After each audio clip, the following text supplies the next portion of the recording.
Hello, hello. Welcome to Mondays with Tara and Andre. We're just about to start.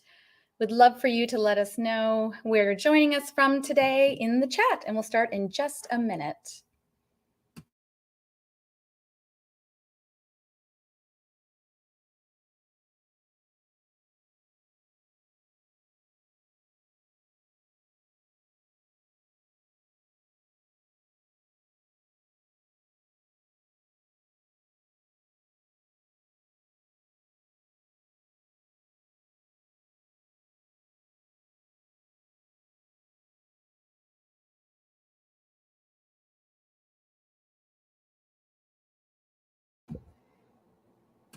Hello, hello, Andre. Oops. I realized I forgot to unmute you. Whoops. I can't unmute. Oh, you have to unmute yourself, my love. I can't hear you. Voila. Hello, everyone. Hey, voila. Good morning. Good morning. How are you? Great. I didn't realize that when you mute yourself, the other person can't unmute you. So there you go. Now we learned. And I thought you were all powerful. I wish. Anyways, welcome everyone to Mondays with Tara and Andre. I'm Tara and I'm a relationship and awesomeness coach. You certainly are. And I'm Andre. I'm a sex positive psychotherapist. Yeah, awesome. So would love to know from people in the comments. Give us a thumbs up if you can hear us, or say yes and you can see us. We just want to make sure that we're live and working. It looks like we are, but who knows? Who knows where it is? Yeah, sometimes I wonder. So for those of you who are, what? It's good to be curious. For those who are new to watching us, we broadcast here live every week, always in our Let's Talk Polyamory private Facebook group, but sometimes in YouTube and other places. So if you're joining us from any of those places, make sure you join the group because that's where all the awesomeness comes. It sure does. Yeah. So Andre, we talk about all the things here: polyamory, open relationships, swinging. We've been doing this for over 5 years, and we've been supporting other people through this time as well. And so we've learned a lot over that time period. We certainly have. But, as you say that, it makes me wonder, yes, we do talk about all these things, but I wonder what we don't talk about. I wonder what we don't speak about, the difficult conversations that we're agreeing not to have. Right? Yeah. Often there's a kind of nonverbal agreement that we don't even have to say it, but we both pick up on the idea, well, let's not talk about that because it could open a can of worms, or it might be too heated, or whatever the reasoning is, and we simply avoid it. But I wonder at what cost? What happens when we don't? And if, say, for example, somebody wanted to talk about something that was difficult for them, what do they do with it when they don't talk about it? Do they simply internalize it? Does it become a resentment? Is it a breeding ground for a whole bunch of different feelings that may go unchecked, and maybe they're not actually as accurate or as valid? So really what we want to do is become aware of that and invite the others to have difficult conversations, to say everything. That's awesome. That's totally true. You're always so good at segueing into the topic of the conversation. Oh. Yes, because we're going to cover some of these very things. So we're talking about how to shift from destructive, because, not communicating can be destructive, to effective communication for open relationship and polyamory success. That's today's topic. Fantastic. Yeah. So we'd love to know from people in the comments. I see some things are coming in. People are saying hello. If you had to rate your communication and how effective it is, how would you rate it? Like on a scale sort of 1 to 10. So if you're open to sharing that with us, communicating with us, so to speak. Yeah, what a great question that really is, right? For us to reflect back, what kind of communicators do we imagine we are? But to that, I'd also want to know, how do we imagine other people would see us? Do they imagine us to be good communicators? And how do we see the others as well? Yeah. I mean, I would say I think you're a pretty good communicator. I would put you close to the 8 to 10, depending on the day. Ooh. Yeah. Right. But I probably put myself in the same spot, but I say it can sometimes drop to a lower number depending on the circumstances, which is, some of the things we also talk about often. Like sometimes there's certain things that impact our ability to communicate effectively, even if we are a good communicator or consider ourselves a good communicator. Yeah, without putting on the spot, is there anything in particular that comes to mind? Because as you say that, what comes to mind for me is, I think I might be an okay communicator at times. I'm sort of trained in it, so I get that advantage. But in my personal relationships, I find that there are times when maybe I'm less of a great communicator. And what happens is I think sometimes I might start going into my own head about it, and I might start to anticipate, well, how is it going to land? How is this person going to receive it? Are they going to be open to it or not? And then I might already start to have this conversation in my head, which might not necessarily facilitate these expressions. Or I could also have the communication in my head and say, you know what, why don't I put it out there and let them be able to deal with it and see how they're going to react. And I can kind of take their temperature. I can gauge, I can see the response. But if I never announce it, then we'll just never really know. Exactly. So there are ways of addressing difficult issues, but doing it in a way that is considerate and is thoughtful of the other person, but at the same time, being true to how I feel about the subject.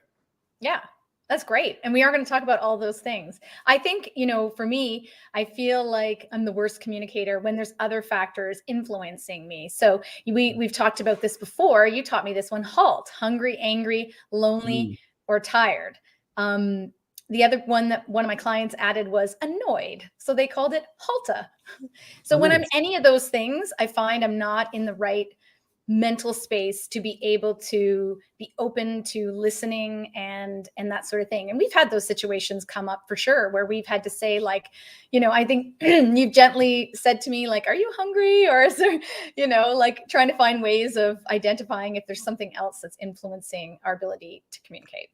Yeah, there was a great ad campaign that I'm sure many people have seen about that chocolate bar where, for example, the person was identified as, being the Hulk, I think it was, right? Yes. And their friend is like, why don't you have one of these chocolate bars? And then suddenly they return back to normal. So it highlights the idea that these outside forces might definitely influence how we are going to be in our communications. Will we be open? Will we be receptive? All of those things. So it's good to have that awareness and then be able to go beyond that. The Hulk. Yes. Okay. So people are putting some comments in the, in the chat. I see an 8 to 10. While people are doing that, if you want to add, what you think in terms of yours, I want to do a couple little quick announcements. The first is, people may have already seen this in the group, but we're going to be doing a talk on Polyamory 101 at Oasis Aqua Lounge this Friday at 10 p.m. So it's a Oasis Aqua Lounge, for people who don't know it, is a sex and lifestyle club here in Toronto, Ontario. And so they do this thing called Sex School, and we're going to be presenting in the ballroom at 10 p.m. What's cool is that when you buy a ticket, you get full access to the club and all the, the hot tub and the pool, outdoor pool, and all the space, plus our talk. So it's a great time to come and get an introduction to a swinger lifestyle club if you haven't been before. And then we'll be there to kind of support you in that. Mm-hmm. Yeah. So super excited about that.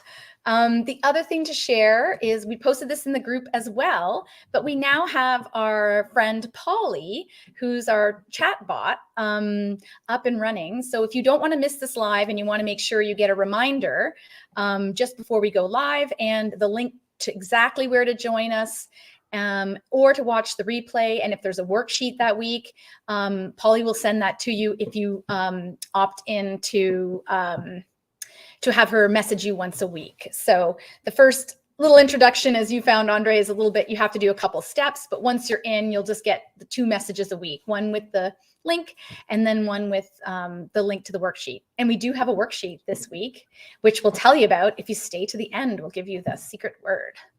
How exciting. So those are our little announcements. So, and I'll drop the link to Polly in the comments after we finish this live.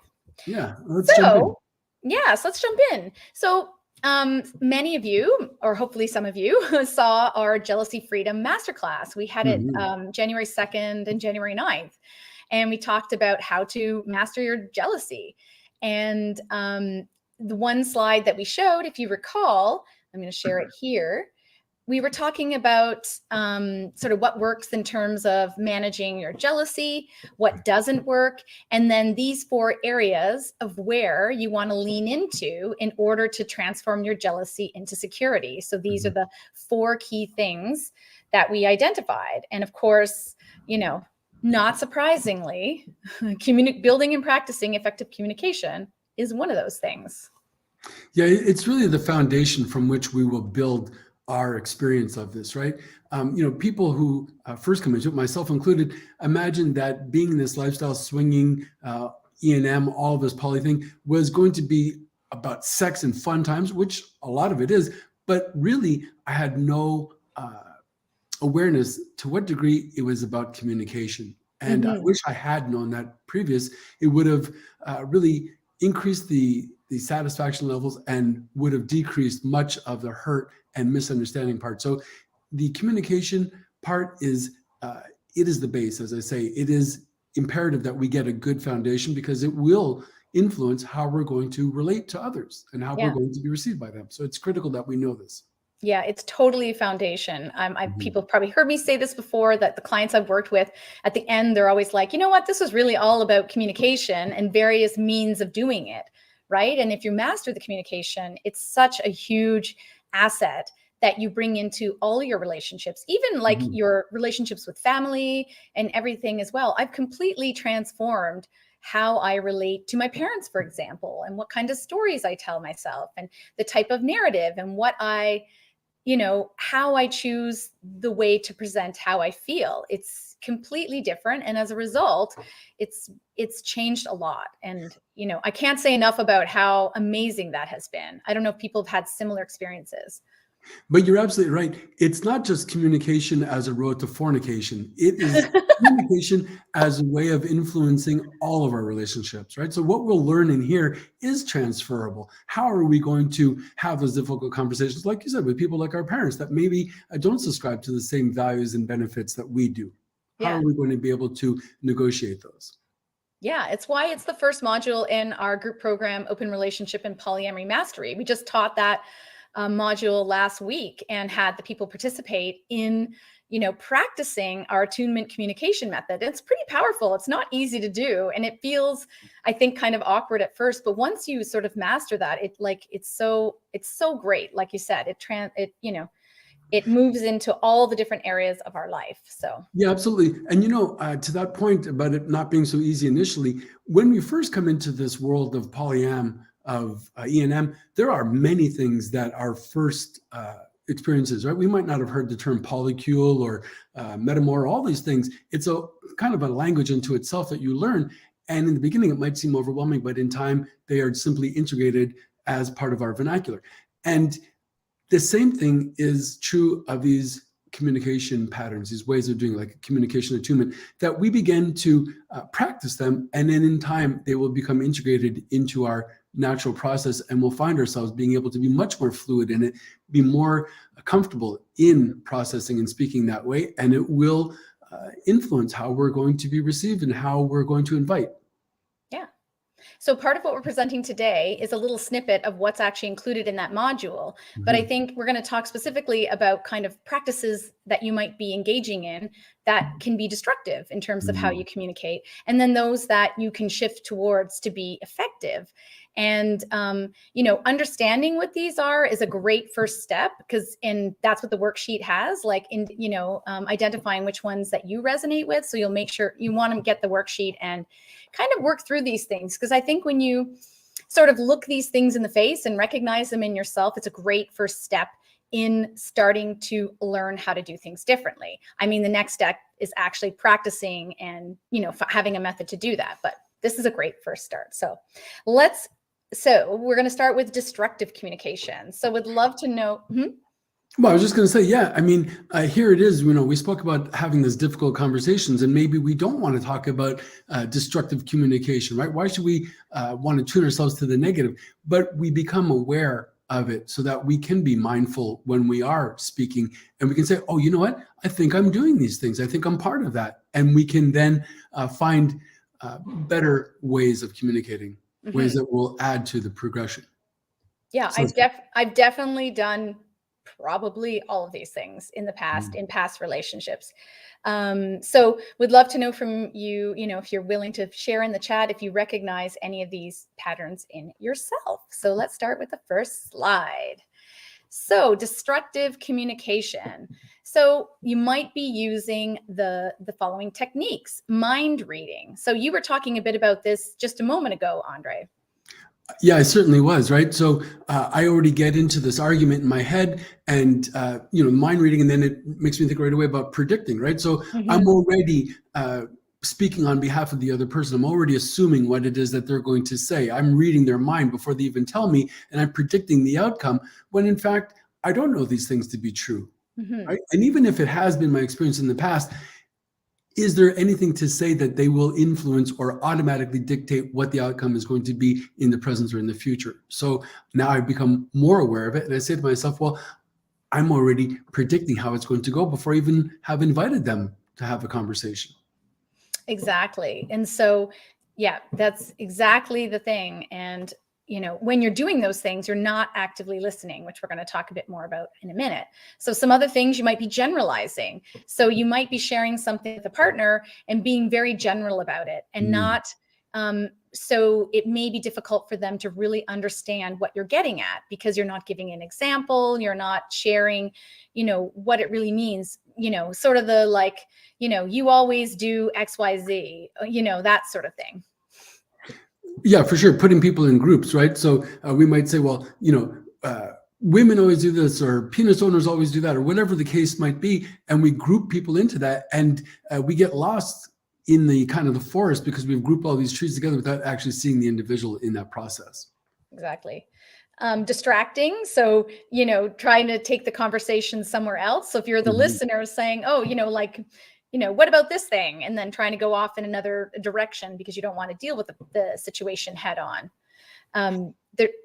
There's also kitchen sinking. That's my favorite one where you're just— That's your favorite? Yeah. Well, it's my most unfavorite thing, but I think it can be common when things get escalated or heated that people throw everything in the kitchen sink, like all past things, all things that are going on. And it's really hard to have a conversation where there's a bunch of different things that are thrown in together in one sort of communication. Yeah, so I think it's also what we refer to at times as labeling, right? Layering, where we put more and more things into it. And what happens is it's very difficult then for us to start to unpack things because there's so many things going on all at the same time. Where do we start, right? So we really want to, when we are practicing the communication patterns that are healthier, we want to be able to invite the other person to explore these issues one thing at a time. Because when it is just layered, when there's too much kitchen sinking going on, we just don't know where to start. It's overwhelming. Exactly. And then yes, butting. So the person who's listening is like already giving their, explanations or their reasoning and yes, but.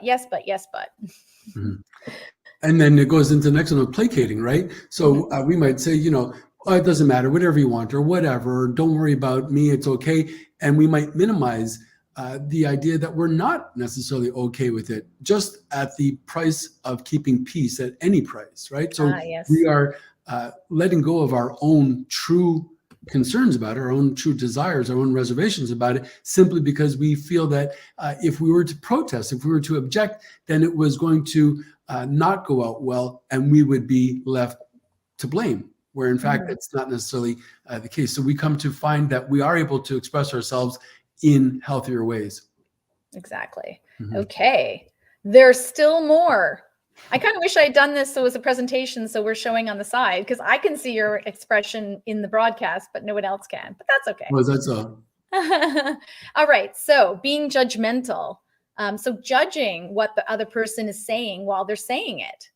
Like, oh, well, they're just to this, or, they're just jealous, or, it's a way of sort of dismissing what someone might say. Yeah, but it's interesting when we say that, how we then find ourselves removed from the conversation. We've already put an end to it, right? We've passed a judgment. There's no more curiosity. There's no more exploration. We're not really finding out about it. We've simply made a judgment in order to remove ourselves or remove them. So what is going on that's causing that type of reaction? Can we look beyond that? Sometimes that's really hard to see. It is. And it requires some help with that. Focusing on the negative. That's a very common one. So this is what shouldn't happen. I don't want this. I don't want that, rather than sharing the types of things the positive things, like it would help me if you could do this, or it would help, or I would, using the I and me statements and focusing on how to, how you can change the thing that's maybe not working for you, if that's the type of conversation you're having. Yeah, it's one thing to talk about these things in the theoretical, but not always so easy to implement in our practice. We give, we'll acknowledge that, but in focusing on the negative, for example, it's often said that if we do find fault with something, if we do see that something's not right, what can we do to be part of the solution or offer the solution? So, okay, I can acknowledge that I don't like this, but what could be a viable alternative? What could be another way of being about it, talking about it, looking at it, experiencing it? Yeah, and making that offering as part of your communication. But, in making that offering, it also, on another level, shows you my level of investment in wanting to find solution and wanting to mediate this so we can find satisfaction for both. Yeah. As opposed to just focusing on the negative and saying, well, it's just not possible, or I don't like it. That's it. Yeah, that really is a really conversation stopper. It can be. Yeah. So, okay, pushing the other person's buttons. So we may know what our partners or whoever we're communicating with, what bugs them, and we want to get them riled up. Maybe we do want to get them riled up to sort of like justify our position or whatever it is. You laugh at that one. I'm wondering, have you done that? Oh, no, I was just trying to think of what my buttons are. Well, I think I know my buttons. I think my button is like, if I feel, but I don't think you would ever do it intentionally. It's my own reaction to something you might say. I might naturally take it as being critical, as we know. And so I apply my own filter on top of it based on my other experiences with, let's say, family members. Right. So, right? Yeah, absolutely. And I think we all do that, right? We're going to have what's called the transference. So our past experiences may then find opportunities or find themselves in current relationships that have nothing to do with that person, but we simply transfer those feelings onto that person. So by having that dialogue, we can talk about that and become more self-aware of when we might be tempted to do that or when we're actually doing that. And then we're able to acknowledge that and then go to another position beyond that. So we're not limited to just doing that. Yeah. So this is an important part of learning to be more effective in your communication, is really digging in and understanding what's behind what layering and what beliefs and that sort of thing are influencing how you're communicating. Because only by understanding them can you then do the next thing and understand like what you might be bringing to the conversation that maybe you're not aware of. And then, changing that or changing the dialogue, changing the narrative. It's stuff like we work with on people all the time. Okay. Where were we? When you don't listen and validate and you focus only on yourself. So you're not listening, you're not reflecting back what the person has to say, and you're really just focusing on how whatever is being said is on yourself. Yeah, that's so interesting. So beyond any consideration of narcissism, what is it that's making me focus on myself? Am I feeling as though in some way my needs aren't being met, or that I am somehow not wanting to be present for the other person? So what's going on? What is driving those positions? And how could we acknowledge it, but then invite ourselves to come back to be present, to be active listeners, to be participant in the conversation? Awesome.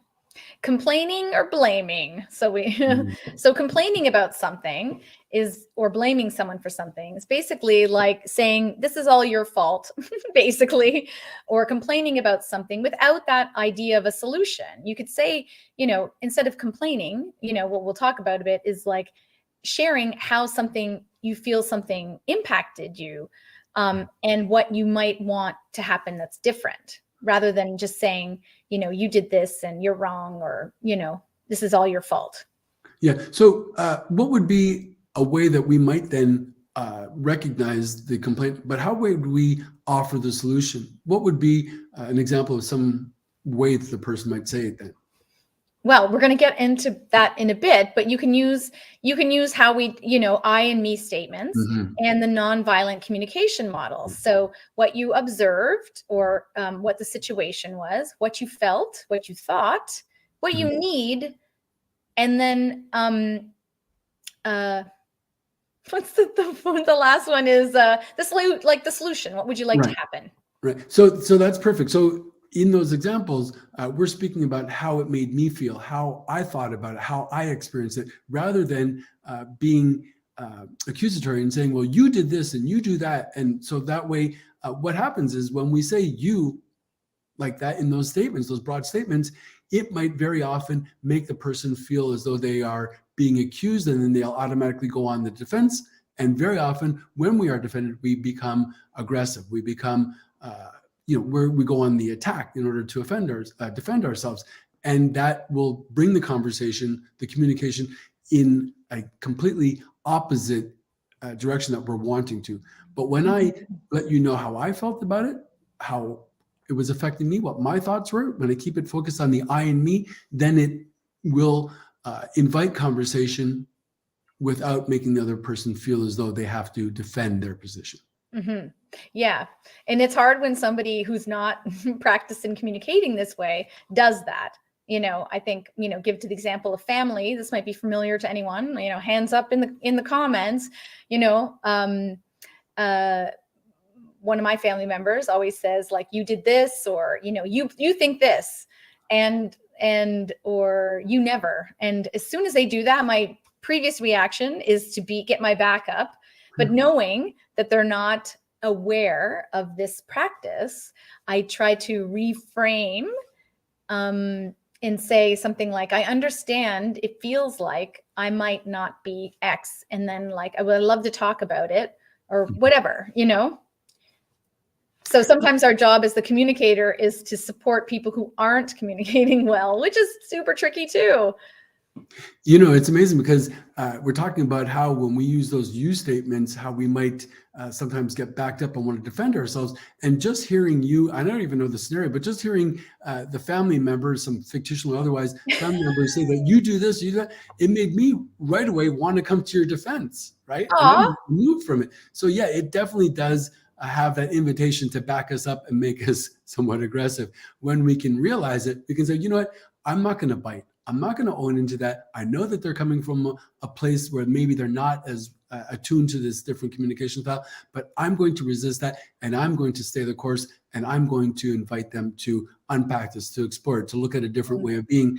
And then we have a shot of progressing that communication, as opposed to simply reinvesting in these harmful negative patterns that aren't working. Yeah, I mean, it's not easy, trust me. Like Christmas, lots of situations like that. But I mean, I feel good about it though. Like I feel like, even if the other person's not doing the same level, I feel good in trying to reframe, and I think it's making a difference. So even if others don't implement these things, if you learn them and embed them into your being and try to understand, like you said, where someone else might be coming from and why they might be sharing that, then you can open up the dialogue and change that whole narrative. So yeah, but it's wonderful, in this example, right? So you feel as though maybe your family didn't quite get it, but at least you come away knowing that you were able to do your best and that you were aware of how the communication patterns were unfolding, and you did whatever you could do with them. yeah. I mean, it doesn't always work out, but it is a good feeling to make the attempt to try to change the narratives, because somebody has to, right? Somebody always has to. Somebody's got to be the first and somebody's got to be the last. Yeah, sometimes. I mean, it's great if people can come together, like couples, when we work with couples and they work on this together, it's amazing. But sometimes if you're on your own, you have to do this work yourself and, teach others how to communicate better with you. So a couple of the other things under destructive, because we have one more destructive, and I feel like I want to get into the effective. Insulting and attacking and threatening. Those are, pretty big ones. They're pretty big. They can be actually quite dangerous, right? So we really have to find safer venues, safer ways of communicating. And there are certain things that are never going to be acceptable in our communication, and that is insulting, calling people names, attacking and threatening them is just not viable. So if you find yourself doing that, then you need to really find ways of addressing that to invite healthier communication, loving communication. Yeah. I mean, it's not here, but related to threatening is also like ultimatums. Like sometimes threats come in the form of ultimatums. If you don't do this, then I'll do this. Yeah. Okay. The last set of destructive communication, pseudo listening and rehearsing your comeback. We probably talked a bit about these, but they're, usually you're pseudo listening when you're rehearsing your comeback. Yeah, because you're no longer present, right? So you are already formulating the response. And while you're doing that, your mind is occupied on that. And you've no longer remained in the position of being present and attuned to what they're saying. Exactly. Avoiding conflict to seek approval. So this is sort of the, whatever, or just listening and just not saying much as the listener. So you don't have to deal with the situation, which, we know works out super well.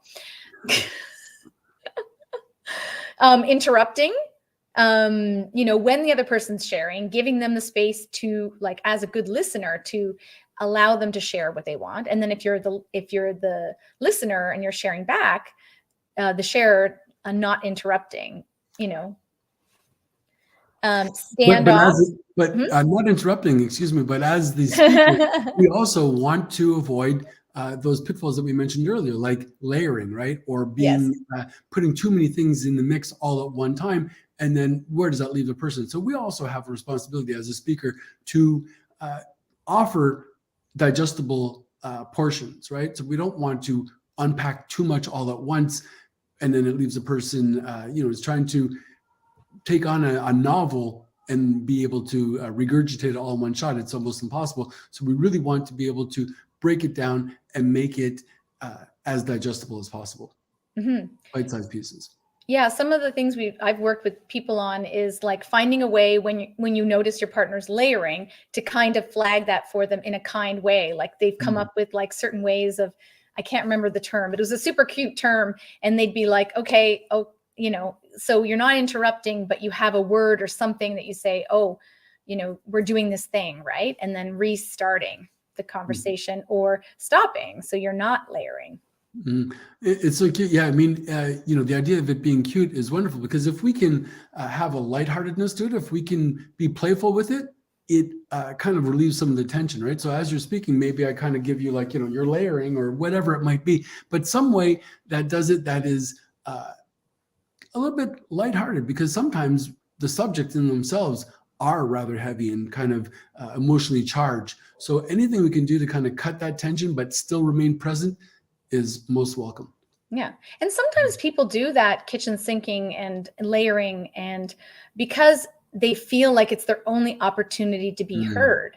So part of effective communication, I feel like we keep getting ahead, but that's okay. We'll speed through it when we get to it, is knowing and setting up ways within your relationship to come back to things. So you don't feel like you have to layer everything in order to feel heard. So knowing that there's times where you can, speak again. So like, let's deal with this one thing right now. And then I want to make sure you're heard, and then planning the next one.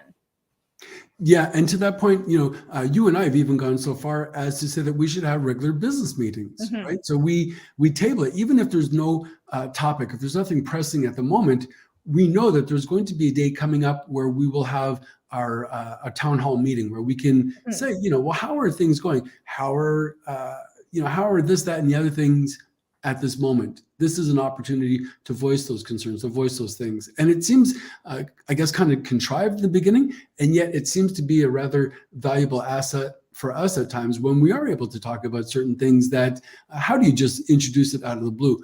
And something like a business meeting, something like the state of our affairs, is that opportunity. So if you feel as though those things are too few, those opportunities are too few, and that's why you are stacking all these things, putting all these things all at once, this might be a viable approach for you to consider as well. Yeah, exactly. That's like actually module 7 of our program is setting up your relationship review. So setting up how often it's going to be, what are the things you're going to cover? And we definitely have suggestions on the types of things you can do as part of that. So knowing that that's ahead is one way of dealing with bigger issues, but that's not to say that you don't deal with things as they come up, because pushing things down never works.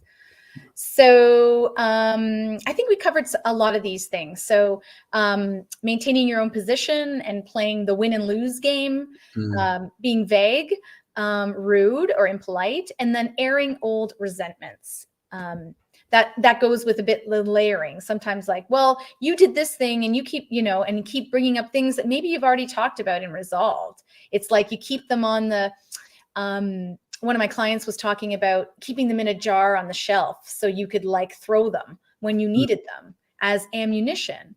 And it was quite interesting when they realized that they were doing that. Why am I keeping these on the shelf? Why do I need these for ammunition? Yeah, that's a great question, right? So what is it, what purpose is it serving to have these in there? Why do I feel the need to hold on to these past resentments? And, you talk about that they might have been resolved, but apparently not to that person's satisfaction if they're holding on to them and there's still a resentment. Yeah, so part of the work. Right, and that becomes part of our next part about effective communication. So if we still feel as though we've had resentments that are lingering, it then seems to indicate that we've not been so effective yet in airing all of those things and communicating them. So maybe we can speak a little bit about the effective communication. Yeah, I was just going to say one of the things we did was when they realized they were holding those things in jars on the shelf, we talked about how they might go and start opening them and airing them out. And what are those things in the jars? What about them is still unresolved? And how can we work through those? It was like a great exercise. It's amazing when you realize what jars you are holding on to. No doubt. And, speaking to the resentments, and this will segue into the next part of effective communication. If we're holding on to those resentments, are we doing it because we feel as though we've not been vindicated, that we've not been heard? Are we feeling as though we are still the victim and we need to hold on to this because it's not been satisfied yet, right? So when we did share it, did we feel that there was a sense of empathy? Did we feel as though the other person got us and really understood what it was we were trying to communicate? And when we do feel that, there is something that happens, a phenomenon that happens, that it does change the way we are holding on to this. It does change how we feel about it because we feel as though someone has heard us. It has been seen, it has been witnessed, and it can change it entirely. So it is about being empathetic and how if we feel as we're not necessarily empathetic by nature, there are certain things we can do to increase our level of empathy. Great. So that was a great segue into effective communication. So being empathetic and validating the other person's thoughts and feelings. So this doesn't necessarily mean we have to agree with them, but empathy is showing how much compassion and understanding we can give them. So it's different than sympathy, because sympathy is more about pity for something, or you don't want that thing. That's sympathy. Whereas empathy is more of the understanding part. Right. Yeah, it goes back to conveying that feeling that they are seen and understood, being present for them. Yes. So part of, effective communication is listening to and reflecting or paraphrase what the other said to ensure understanding. And that's part of our attunement communication process. Right. And to that, we would give clear and honest and immediate feedback without using destructive communication practices, as it says. Yeah. So if somebody shared something with you and you were, as a listener, saying, well, I believe I heard you say this, the person who was shared, like, oh my God, you got that you got that completely wrong. You always get it wrong. You never listen to me. Right. That's going to, even if you started the process off right, that will stop the communication in its tracks. So saying, actually, what I was trying to say was this. Does that make sense to you? Or whatever. Yeah. And hopefully they're not saying you always feel, or you always say, or you always do. Right. Yes. So we want to avoid using the you, and we want to avoid big blanketing statements like always and never. So what we might say is, often when this happens, it makes me feel this way. Or when it happens, I thought that this was what was going on. So we want to prevent ourselves from using polarizing statements or things that are going to make people feel as though they're on the outside of it. Exactly. So we already talked about feedback. So sharing your thoughts and your feelings. So sometimes, and this is, there's debate about this in terms of the model for nonviolent communication, because they say you should focus on feelings because, thoughts might not be factual, but sometimes I feel it's good to understand what it might be that you were thinking. Like when this happened, the story I was telling myself was this, which made me feel this. Like, I feel that's a more complete explanation, because then the other person understands where we came up with that feeling. Like, what were we applying onto that feeling? I mean, that's my belief anyways. But it's also been my experience when working with certain people that it's not so very easy for them to identify their feelings, but they are able to share their thoughts. So there's no absolute right or wrong way to do this. Yeah. But really, what is consistent in either of those is the idea that we try to say everything. We try to be open in our communication. Exactly. And we already talked about the last one on that, which was staying focused on one thing or at a time and making sure you're working through that. So as the listener, asking clarifying questions to ensure understanding. So as the listener, you might say, are you trying to tell me that, or is what you were feeling this, or is this what you want, or is this what you need? Can you help me understand it? Mm-hmm. And then that goes into the next part about trying to remain open-minded and reserving judgment, right? So we try not to be so judgmental, but when we do pass judgment, we might be aware that when we're passing that judgment, we've stopped being curious about it. We've already levied our judgment, but also how often are we able to resist passing judgment in appreciating where the other person might be coming from as well? Do we know what is in their position? What's creating their stance? And if we have somewhat of an understanding of that, it might help us in being less judgmental about where they're coming from, what we're hearing from them. Mm-hmm. Yeah, I think you said, we've said it when we were doing our training last week. Our module 1 training is like putting yourself in the other person's shoes, and also imagining how you might receive that message. Right. Right. Yes, because we would want them to consider where we're coming from. We'd want them to know of our past traumas, hurts, influences, schooling, whatever it might be that leads us to our position. Well, we should then grant and offer them the same consideration. It makes it easier for us as well, because if we see somebody who we're wanting to pass judgment and not want to hear from them, we might simply go away and want to dismiss them. Whereas when we have an understanding, it might help us to understand where they're coming from, what makes them be there, and how are we going to go forward with that? Okay.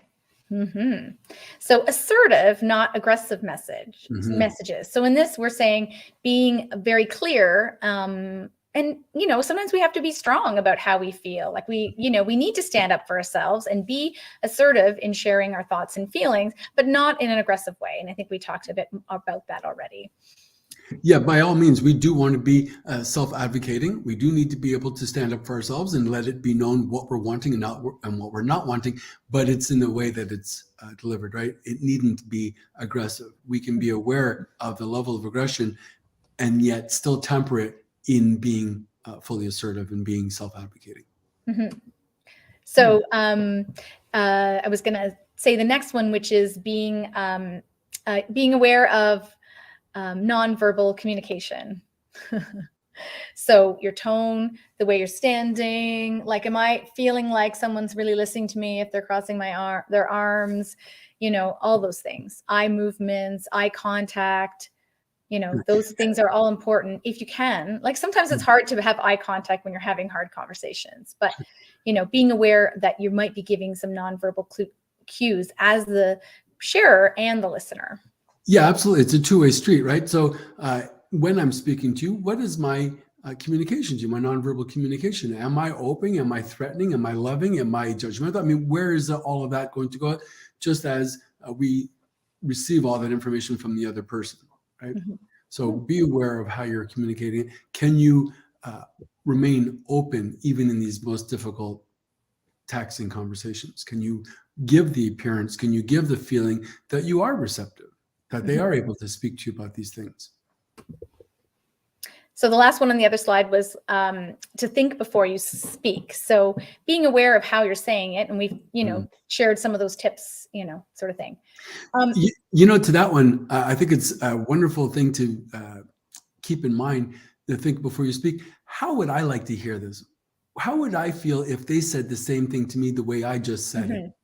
Right? So don't speak to people the way you would not want to be spoken to. Speak to them in ways that you'd want to hear this thing coming across.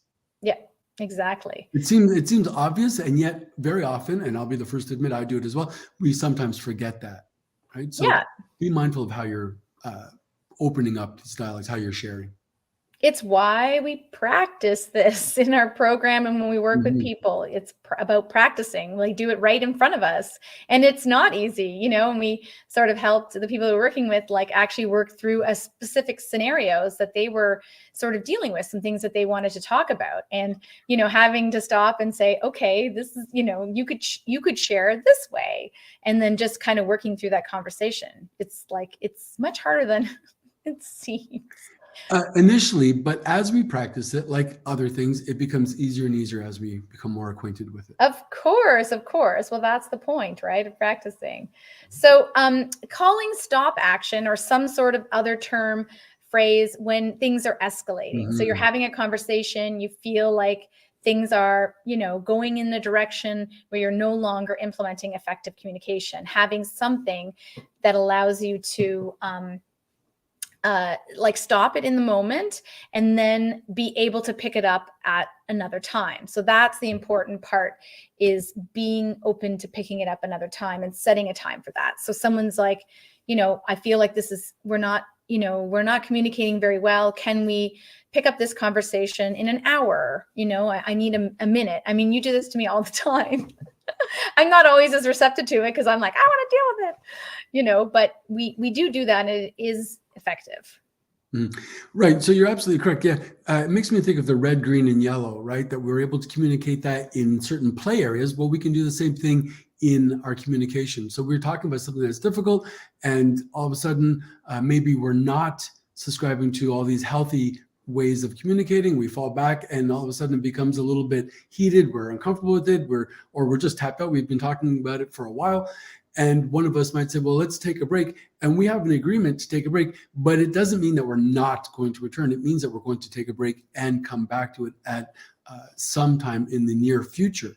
But we do it because it also makes us feel safe enough to say, hey, I'm feeling heated. I don't want to feel overactivated. I do want to talk about this, but right now I just need a little bit of a pause. And as that other participant, we acknowledge that and say, okay, well, let's pause, but we will come back to this.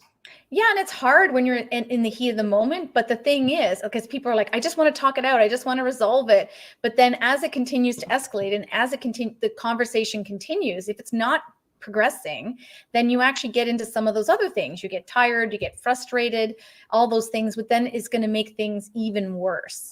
So it's important to remember that it's actually better to come back to it. I also need to remind myself of that. Yeah. But Tara, to that point, so sometimes what happens is we come back to it and then we end up doing the same things over and over again. And now we've sort of entered into this communication loop where we keep, I'm defending my position, you're defending your position, and nothing much is changing. We're not really going past it, even though we have the willingness to enter into the ring together.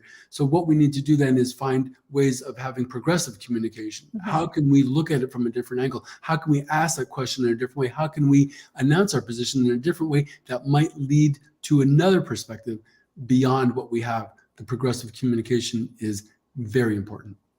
Yeah, I think if I could say anything about what I've heard from people who are coming into the group and people that I talk to, is sometimes it feels like when they're starting in non-monogamy that all they're doing is having the same conversation and it just keeps going and going. They're like, all we're doing is talking and we can't seem to get to the next thing. And then they, often people are like, I'm just going to give up. We just can't do this, because it just seems like they can't get past a certain thing, so.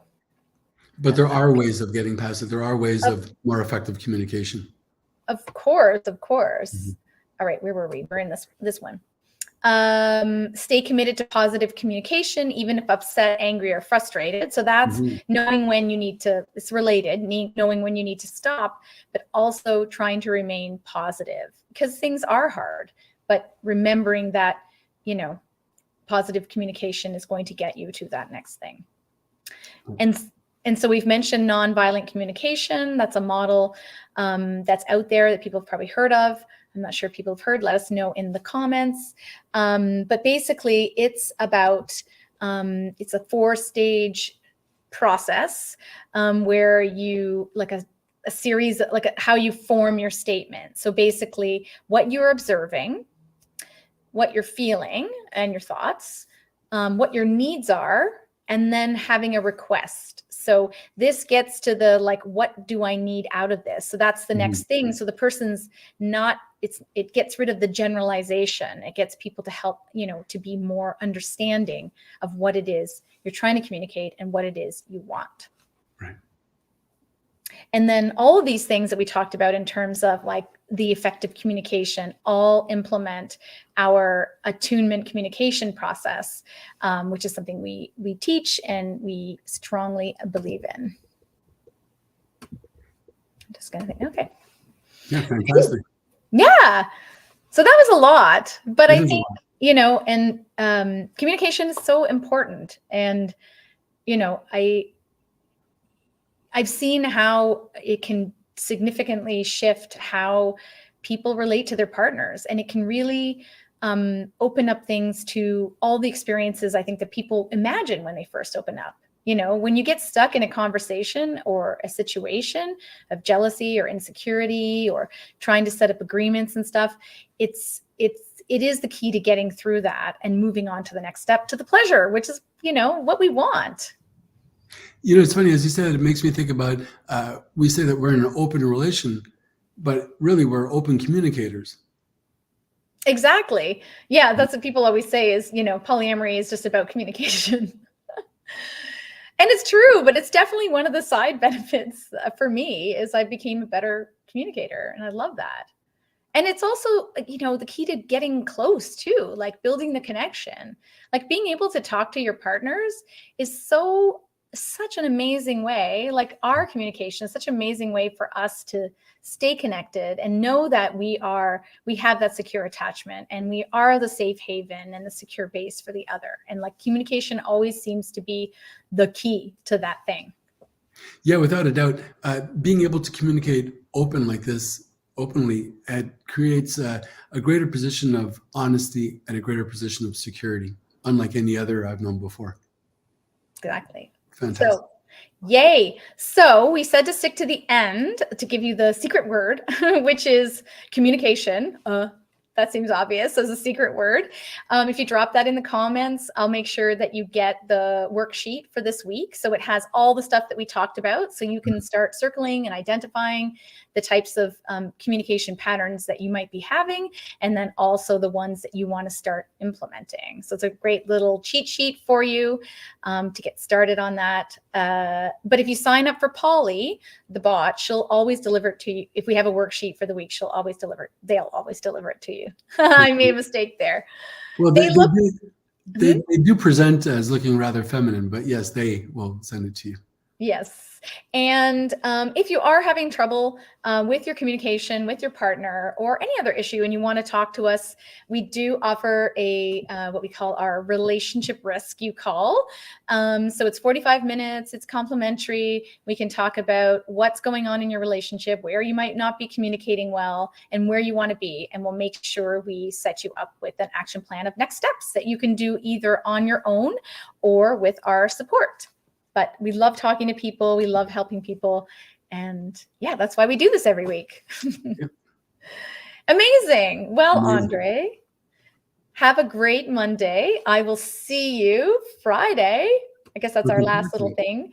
Friday for our Polyamory 101 talk at Oasis. I'm super excited. If people are coming, please, you know, if you're going to be at Oasis, come say hello to us. We'd love to see you and see some of our people.